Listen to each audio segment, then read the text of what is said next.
Hello everyone, welcome to L2A classes. So in this session we are discussing the elimination technique. सबसे पहले तो मैं आपको बताऊंगी कि ये elimination technique है क्या. It is really work और it is a myth. ठीक है, दोनों चीज़ों को हम समझेंगे एंड इसमें हम जो सेशन में डिस्कस करेंगे not only the elimination technique. I already explain with you कि प्रीवियस ईयर का कितना इंपॉर्टेंस है इन द प्रीलिम्स एग्जाम. तो व्हाट आई विल डू कि जो भी डिस्कस मैं आपके साथ टेक्निक करूंगी उसके साथ मैं डिटेल एनालिसिस भी करूंगी with the previous year questions. ठीक है, तो स्टार्ट करते हैं हमारा आज का ये सेशन. ठीक है, तो जो भी डाउट्स रहेंगे आप कमेंट में पूछ लेना. तो सबसे पहली टेक्निक देखिए, आप सब लोगों ने सुना होगा, अगर आप प्रीलिम्स की प्रिपरेशन करते हैं तो ये टेक्निक यूट्यूब पे ऑलरेडी अवेलेबल होती है. ठीक है, तो क्या है देखिए, स्पेसिफिक डाटा स्टेट फैक्ट जो भी हैपन है, जो भी है, ये मेजरली आपके रॉन्ग होते हैं. फर्स्ट चीज़ मैं आपके साथ एक डिस्कस करना चाहती हूँ सब टेक्निक को स्टार्ट करने से पहले. देखिए, ऐसा नहीं है कि सिर्फ ये टेक्निक तब वर्क करती है जब आपको कुछ नहीं पता है एंड आप ब्लाइंडली प्रीलिम्स में जा रहे हैं एंड यू कैन से कि हाँ हमें तो एलिमिनेशन टेक्निक आता है, हम वर्क कर लेंगे और हमारा क्लियर हो जाएगा. नो, ऐसा नहीं होगा. ठीक है, सबसे पहले आपको जो चाहिए, सबसे पहले जो चाहिए आपके जो कंसेप्ट है ना वो क्लियर होने चाहिए. ठीक है, कंसेप्ट होने चाहिए प्लस करंट अफेयर्स की थोड़ी बहुत बेसिक इन्फॉर्मेशन. आप as a civil service aspirant आप अवेयर होने चाहिए what are going on in the surrounding. Concepts में कंसेप्ट्स का मीन क्या है, आप ये नहीं बोलेंगे कि पॉलिटी में यहाँ पे एलिमिनेशन लगेगा, बिकॉज पॉलिटी में जो मेंशन है वो करेक्ट ही है, वहाँ पे कोई एलिमिनेशन यूज नहीं होगा. ठीक है, उसके बाद दूसरी हम बात करते हैं आपका जो ये बेसिक सब्जेक्ट्स हैं जो हमें पढ़ने ही है. स्टैटिक पार्ट्स के कंसेप्ट्स आपके क्लियर होने चाहिए. पॉलिटी, उसके बाद है आपका इकोनॉमी, देन आपका इन्वायरमेंट. इन्वायरमेंट में जो एक्ट है, जो पैक्ट्स हैं, दे आर फिक्स ना, तो आप उसमें ये नहीं बोलेंगे कि ये एक्ट इस दिन नहीं आएगा, इसमें 1972 वाइल्ड लाइफ प्रोटेक्शन एक्ट दिया है, इट मीन्स कि दिस इज रॉन्ग. नहीं, वो करेक्ट है, वो करेक्ट ही रहेगा. ठीक है, उसके बाद अब आप देखेंगे जो आपका हिस्ट्री है, हिस्ट्री में जो भी फैक्ट्स हैं दीज आर स्टैटिक, तो ये चेंज नहीं होते हैं. ठीक है, वो करेक्ट ही होंगे. तो अब हम बात करते हैं कि ये कैसे अप्लाई होंगी फिर ये टेक्निक्स. ठीक है, ये टेक्निक्स अप्लाई होंगी knowledge plus basic common sense plus आपका अवेयरनेस. जब आपका ये तीनों चीज़ें एग्जाम हॉल में प्रॉपरली ओपन रहेगा माइंड, तो ये टेक्निक आपको तब हेल्प करेंगी जब आप एकदम बिल्कुल भी अटेम्प्ट नहीं कर पा रहे हैं, आपको 50-50 क्वेश्चन में पहुँचा देंगी. तो इससे आपको बहुत हेल्पफुल रहेगा. आप एक्स्ट्रा 20 to 25 मार्क्स गेन कर सकते हैं with the help of this technique plus previous year question analysis. ठीक है, तो चलिए स्टार्ट करते हैं. अब हम आज के सेशन में मैं आपके साथ ये वाली टेक्निक स्टार्ट करूंगी. ठीक है, तो देखिए यहाँ पे जो मैंने आपको बोला कि जो मोस्टली जो डाटा फैक्ट्स दिए होते हैं ये गलत होते हैं. ठीक है, अब क्वेश्चन क्या है देखिए, consider the following statement, this question has been asked in the 2018. ठीक है, किसके ऊपर क्वेश्चन आया है, बैरन आइलैंड. तो अब आपको देखिए क्या ध्यान में रखना है प्रीवियस ईयर से, अगर बैरन आइलैंड एक बार पूछा है तो इस बार बहुत सारे वॉल्केनिक इरप्शंस हुए हैं, बहुत सारे प्लेसेस पे आपके आइलैंड न्यूज में रहे हैं, तो you should go through this. क्योंकि अगर एक बार प्रीलिम्स में ये नहीं है कि बैरन आइलैंड पूछा है तो रिपीटेडली वही पूछेगा. इस तरीके की इंफॉर्मेशन आपको गैदर करनी है, ये हमें समझ में आता है with the help of previous year analysis. तो क्या है देखिए, Barren Island volcano is the active volcano located in the Indian territory. First option ये दिया है. सेकंड क्या है देखिए, Barren Island lies 140 kilometre east of the Great Nicobar. ठीक है, नेक्स्ट है, the last time the barren island volcano erupt was in 1991 and it has remained inactive since then. 1991 के बाद से ये inactive फॉर्म में है. This was the last statement. तो अब आपको सेलेक्ट करना है कि करेक्ट आंसर क्या है. चलिए अब ट्राई करते हैं इस टेक्निक को यूज करने का. अकॉर्डिंग टू दी टेक्निक क्या है, जो भी फैक्ट्स दिए हैं दीज आर रॉन्ग, तो इट मीन्स कि 140 जो आपका आंसर है ये गलत हो जाएगा. ठीक है, अगर हम इस टेक्निक के अकॉर्डिंग जाते हैं तो अगर 140 रॉन्ग है तो इट मीन्स कि आपका एक ऑप्शन आपका एलिमिनेट हो गया. तो क्या स्टिल आप करेक्ट ऑप्शन पे पहुंच सकते हैं? नो. ठीक है, अब आप बोलेंगे 1991 भी ईयर है तो ये भी रॉन्ग हो जाएगा, बट पार्शियली इस ऑप्शन में करेक्ट हो सकता है but not in all the cases. जैसे मैंने आपको बताया, अगर यहीं पे आपका एनवायरमेंट का क्वेश्चन देगा और बोलेगा कि वाइल्ड लाइफ प्रोटेक्शन एक्ट 1971 या जो भी उसमें स्पेसिफिक एक्ट्स हैं, तो आप उसको रॉन्ग नहीं कर सकते बिकॉज वो करेक्ट है. ठीक है, तो यहां पर आप एक और चीज यूज कर सकते हैं, दैट इज कॉमन सेंस. ठीक है, तो क्या बोला है, रिमेन इनएक्टिव सिंस देन, तब से लेके अभी तक ये एकदम इनएक्टिव है बोल रहा है, बिल्कुल ही. तो आप खुद सोचिए, वॉल्केनिक इरप्शंस होते रहते हैं, जो उसके अंदर मैग्मा लावा है वो बाहर निकलता रहता है मैग्मा.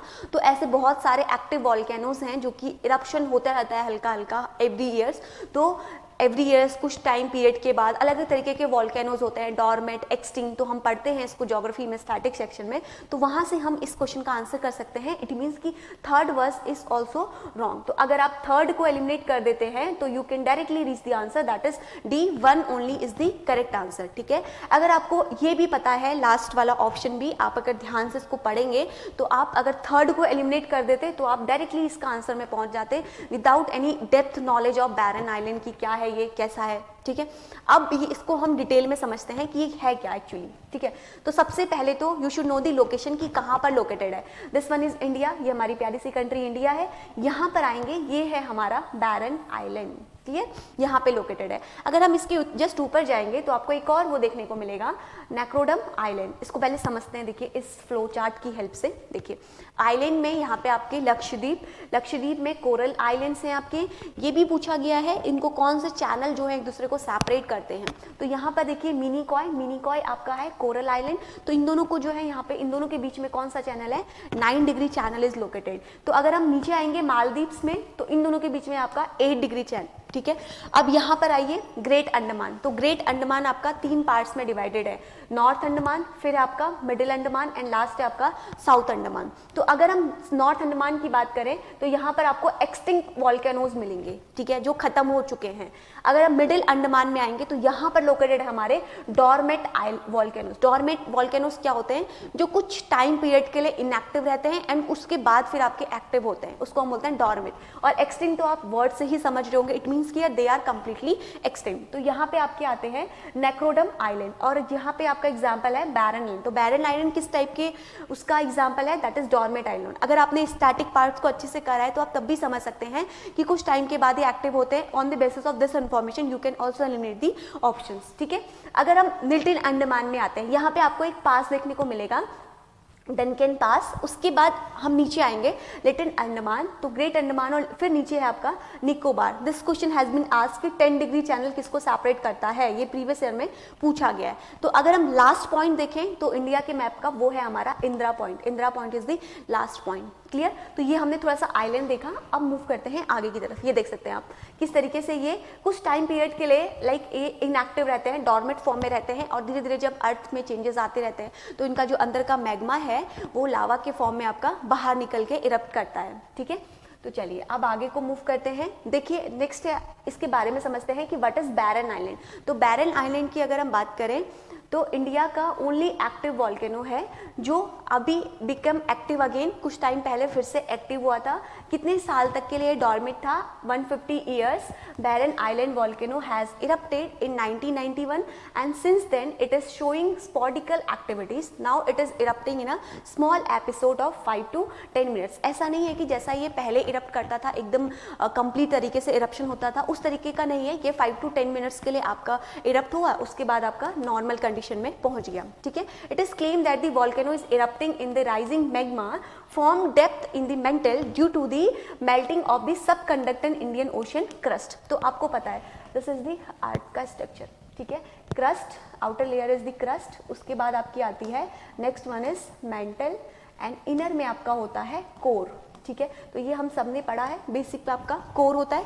तो क्या बोला है यहाँ पे, due to the depth in the melting, due to the melting, melting mantle यहाँ पे आपको पता है। तो यहाँ से आपका इंटरनल निकलेगा, यहाँ ऊपर को प्रेशर निकलते रहेगा, फिर यहाँ से आपका मैग्मा निकलता है। जब वो सरफेस पे आ जाता है तो उसको हम लावा बोलते हैं। ठीक है, the volcanic island is the part of Andaman island. तो किसका पार्ट है, ये बैरन आइलैंड। अभी मैंने आपको दिखाया Andaman island is the northern part of the barren and is uninhibited, is also the devoid of vegetation.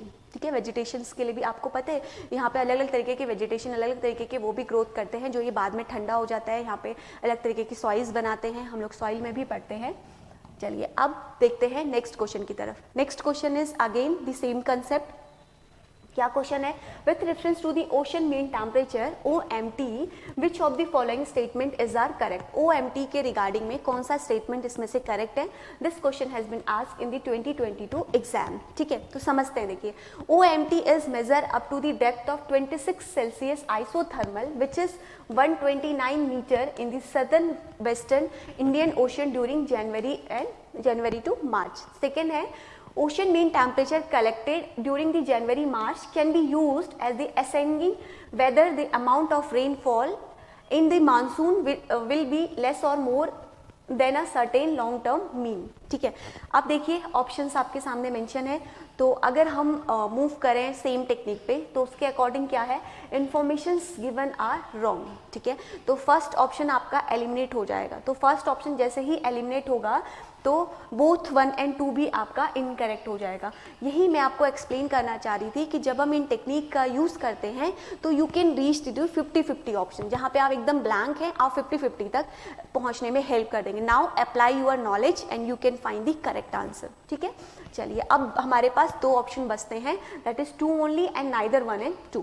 अब पहले तो हम समझते हैं कि ये होता क्या है। अब देखिए दूसरी चीज़ यहाँ पर लिखी है, अगर आप सेकेंड स्टेटमेंट को पढ़ेंगे, this is very generic information, and अगर आप OMT को ब्रेक करके वहाँ पे समझने की कंसेप्ट करेंगे तब भी आप इसको समझ पाएंगे on the basis of your basic common sense. ठीक है, देखिए OMT collected during the January and March, ध्यान से पढ़िए, कैन बी यूज किया जा सकता है, नॉट एश्योर, एकदम गारंटेड नहीं बोल रहा है कि यूज कर सकते हैं।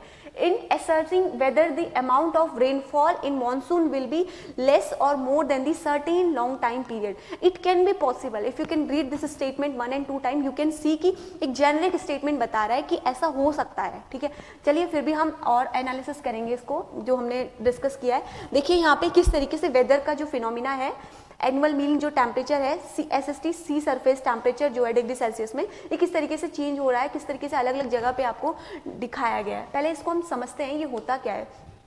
पहले तो समझना जरूरी है कि what is OMT, ocean mean temperature. तो देखिए क्या होता है, ocean heat content and ocean mean temperature are important climatic parameters, दोनों ही आपका एक इंपॉर्टेंट क्लाइमेटिक पैरामीटर्स हैं, required for the atmospheric and oceanic study. किस चीज की स्टडी के लिए रिक्वायर्ड होते हैं, atmospheric and oceanic study, like cyclone, उसके बाद monsoon prediction and ocean heat transport estimation. अगर आपको इतना भी पता है कि इस चीज के प्रेडिक्शन और इस चीज के स्टडी के लिए यूज होता है तब भी आप उस क्वेश्चन का आंसर कर सकते हैं। बट एक और कंसेप्ट यहाँ पे देखिए, सी सरफेस टेम्परेचर। ठीक है, एक ओशन मीन टेम्परेचर, दूसरा होता है आपका sea surface temperature, routinely use for the predicting whether the total amount of rainfall that India receive during the monsoon season will be less or more than the long term mean of 887.5 mm। ये तो सी surface पे कर रहा है, तो it means कि same work कौन करेगा, ओशन मीन टेम्परेचर। ठीक है, now scientist from Pune Indian institute of tropical metrology find that the ocean mean temperature that has a better ability to predict this than the sea surface temperature. If we compare both the things, that is SST and OMT, तो we can see कि जो OMT है ये ज़्यादा cure और predictable जो result है वो एक्यूरेसी जो है इनकी ज़्यादा अच्छी होती है। ठीक है, तो देखिए अब इसके बारे में समझते हैं। ये देखिए 60% जो है इसके सक्सेस रेट है, अगर हम OMT की बात करें तो 80% जो है इसके सक्सेसिव रेट्स हैं। ठीक है, जो SST है आपका ये रेस्ट्रिक्टेड होता है in few millimetres of the top ocean layer and is largely influenced by the strong wind, because surface पे है ना, तो इसलिए वहाँ पे इन्फ्लुएंशन आते रहेगा, वेदर की जो कंडीशंस हैं वो क्या होती रहेंगी, चेंज होती रहेंगी। तो strong wind, evaporation and thick cloud. ठीक है, इन कंटेक्स्ट अगर हम ओशन मीन टेम्परेचर की बात करें which is measure up to the depth of 26 degree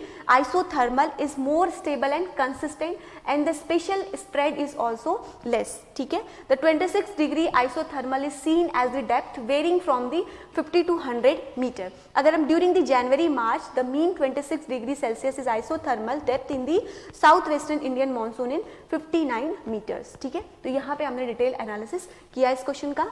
अगर हम की पॉइंट की बात करें, जो ऑप्शंस दिए गए थे, तो देखिए क्या है, the depth of 26 degree isothermal is 50 to 100 metres, not the 120 metres. ठीक है, तो आपको वैसे भी आप ध्यान में रख सकते थे कि 120 मीटर्स तक तो एनालिसिस नहीं किया जाएगा, तो फर्स्ट ऑप्शन आपका क्या हो गया, इनकरेक्ट हो गया। Clear, during the January March to the mean 26 isothermal depth in the southern western India ocean is 59 metre. And last जो उसमें ऑप्शन दिया था कि ओशन मीन टेम्परेचर जो है बेटर इंडिकेटर है मॉनसून रेनफॉल को प्रिडिक्ट करने के लिए as compare to sea surface temperature, because it measure ocean thermal energy. तो सेकेंड ऑप्शन आपका करेक्ट हो गया, तो second option is the correct answer. ठीक है, तो अब मूव करते हैं नेक्स्ट क्वेश्चन पे। देखिए same concept we will apply in this question also. क्या है देखिए, विथ रिफरेंस टू द अग्नि 4 मिसाइल कौन सा statement, which of the following statement is correct. This question has been asked in the 2014।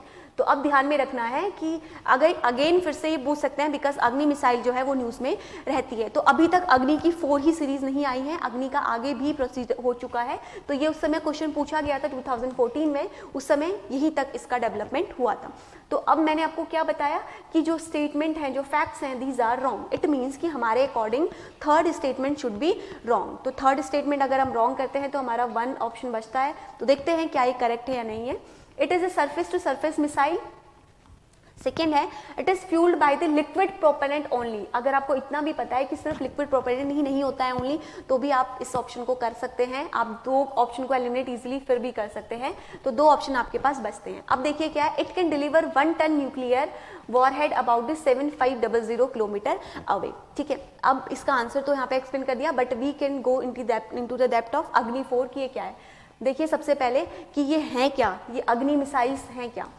अग्नि missiles क्या होती हैं, ये class of backbone of India nuclear launch capability हैं। जैसे कि पृथ्वी, आपने नाम सुना होगा, जो आपका शॉर्ट रेंज ब्लास्टिक मिसाइल्स है, submarine launch ballistic missiles and fighter aircrafts. ठीक है, अग्नि 1 to 5 जो मिसाइल्स हैं अभी तक हैं, वो डिज़ाइन और डेवलप की गई हैं बाय द DRDO। इसका मतलब, इसका पर्पस क्या है कि अग्नि मिसाइल इतनी सारी हम लॉन्च कर रहे हैं कि इंडिया को मिसाइल मैन, APJ अब्दुल कलाम का कंसेप्ट था ना, missile man of the India हम उनको बोलते हैं। तो उनका मेन कंसेप्ट, उनकी थ्योरी, उनके आइडियोलॉजी पे ये कि इंडिया को मिसाइल्स का एक हब बना देना है कि उनको किसी भी तरीके से प्रॉब्लम ना हो। इसी सीरीज में हम इसको लॉन्च करते रहते हैं। अब देखिए यहाँ पर एक इंपॉर्टेंट है, integrated guide and missile development programme. तो ये क्या है, brain child of renowned scientist doctor APJ Abdul Kalam. It was intended to attend the self sufficiency, जो मैंने अभी आपको बताया, in the field of missile technology. India इतना सेल्फ सफिशियंट हो जाए कि उसको किसी कंट्री से रिक्वायरमेंट ही ना पड़े, वो अदर कंट्रीज पे एक्सपोर्ट करे। ठीक है, after keeping in the mind the requirement of various type of missiles by the defence force, the programme recognizable the need of the development 5 missile systems. ठीक है, जो आपका IGMD है, ये फाइनली अप्रूव्ड हुआ था by the Indian government in 1986। तो इसके अंदर देखिए कौन कौन सी चीजें आती हैं।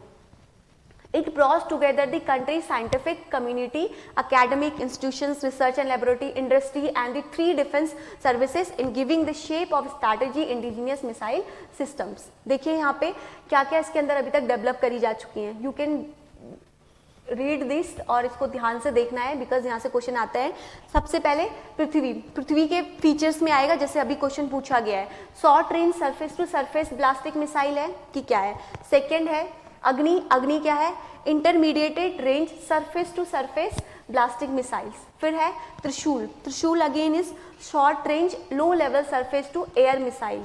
ध्यान में रखना है कि बिकॉज फीचर से क्वेश्चन बनते हैं and these all are very important. Akash क्या है, medium range surface to air missile. And last है आपका नाग बहुत इंपॉर्टेंट है। नाग है हमारा 3rd generation anti tank missile. ठीक है, चलिए अब देखते हैं कि किस तरीके से इसका इवोल्यूशन हुआ है। देखिए अग्नि 1, फिर उसके बाद अग्नि 2, फिर अग्नि 3, इस तरीके से अभी ये चल रहा है। अग्नि 5 आ गया आपका। अदर रेंज, अगर हम रेंज की बात करें इनकी, तो देख लीजिए, बिकॉज मे बी अभी अग्नि 1 अग्नि 2 से पूछा है, तो जो लेटेस्ट है उससे क्वेश्चन पूछ सकते हैं।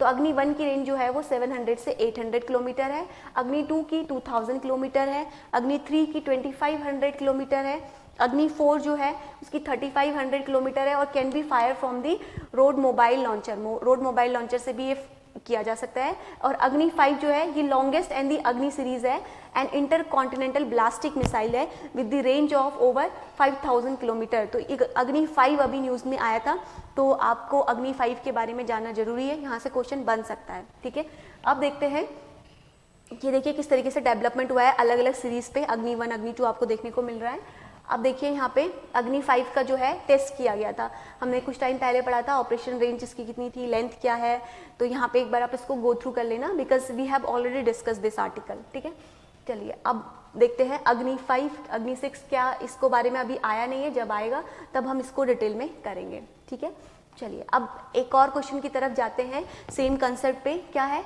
With reference to Astrosat the astronomical observatory launched by the India, which of the following statement is are correct। ये क्वेश्चन पूछा गया है 2016 में। ठीक है, अब ऑप्शन देखते हैं। ऑप्शन क्या है, other than the USA and Russia, India is only country to have launch a similar observatory into space. Next है Astrosat is 2000 kilometre satellite place in the orbit of 1650 kilometre above the surface of the earth. अब इसका answer आप मुझे बताएंगे comment में कि 1 only होगा, 2 only, both and, neither 1 and 2। ठीक है, अब यहाँ पे जो टर्म आया है इसको मैं आपको एक्सप्लेन कर देती हूँ कि ये एस्ट्रोसैट क्या है। एस्ट्रोसैट आपका इंडिया का first dedicated multi wavelength space telescope है। ठीक है, जो आपका लॉन्च किया गया था ऑन दी PSLV XL इन 28 सितंबर 2015 में। With the success of the satellite ISRO has promoted the launching AstroSat 2, जो सक्सेसर था आपका किसका, एस्ट्रोसैट का। तो एस्ट्रोसैट के बारे में थोड़ा सा मैंने आपको बता दिया। अब नाउ प्लीज़ आप इसका आंसर करिए कमेंट में कि क्या है इसका करेक्ट आंसर।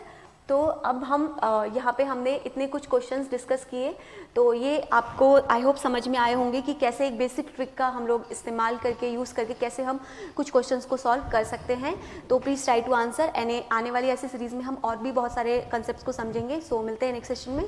Thank you.